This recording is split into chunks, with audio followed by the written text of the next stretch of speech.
কিন্তু মেঘা, তুমি এতগুলো টাকা কোথা থেকে পাবে? তুমি চিন্তা করো না, আমি ঠিক ম্যানেজ করে নেব। আর স্যার, আপনি আমাকে বলুন টাকাটা কবে আর কিভাবে দিতে হবে। আমি দেব ওর জন্য টাকা। মেঘা, তুই কি পাগল হয়ে গেছিস? তুই কেন ওর জন্য টাকাটা দিতে যাবি? আরে ও আমার বয়ফ্রেন্ড হয়।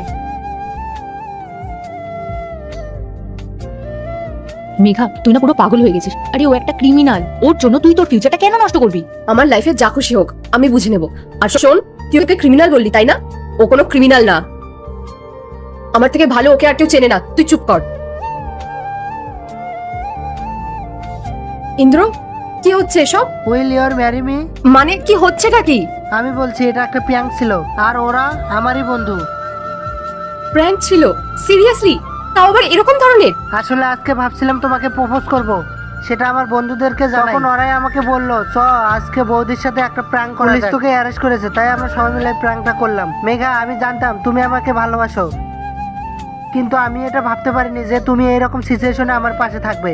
যে যাই বলুক না কেন, তুমি কারো কথা বিশ্বাস করবে না যে আমি খুব লাকি তোমার মতো একটা লাইফ পার্টনার পেয়েছি। তবে এরকম প্র্যাঙ্ক কে করে? তুমি জানো আমি কতটা ভয় পেয়ে গেছিলাম।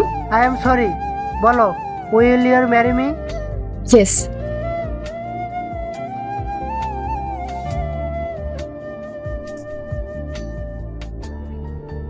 I love you. I love you too. Congratulations ভাই তোদের দুজনকে। মানে এটা প্র্যাঙ্ক ছিল? থ্যাংক গড যে এটা প্র্যাঙ্ক ছিল। সত্যি তোদের দুজনকে কিন্তু দারুণ মানিয়েছে, কারো যেন নজর না লাগে। মেঘা, সবার আগে ওকে এখান থেকে বের করো। আর একটু হলে তো আমার আর তোমার সম্পর্কটাও নষ্ট করে দিচ্ছিল। এরকম বন্ধু থাকার থেকে না থাকা অনেক ভালো।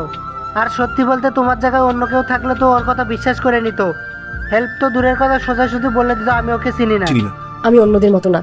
তার আগে দেখবো কারা শয়তানকে হারিয়ে আল্লাহকে ভালোবাসে। যারা আল্লাহকে ভালোবাসে ভিডিওতে লাইক করে চ্যানেলটাকে সাবস্ক্রাইব করে দাও। যারা শয়তানকে ভালোবাসো তাদেরকে ভিডিওতে লাইক সাবস্ক্রাইব কিছুই করতে হবে না, কমেন্ট করো আল্লাহু আকবার। বেরিয়ে যাও।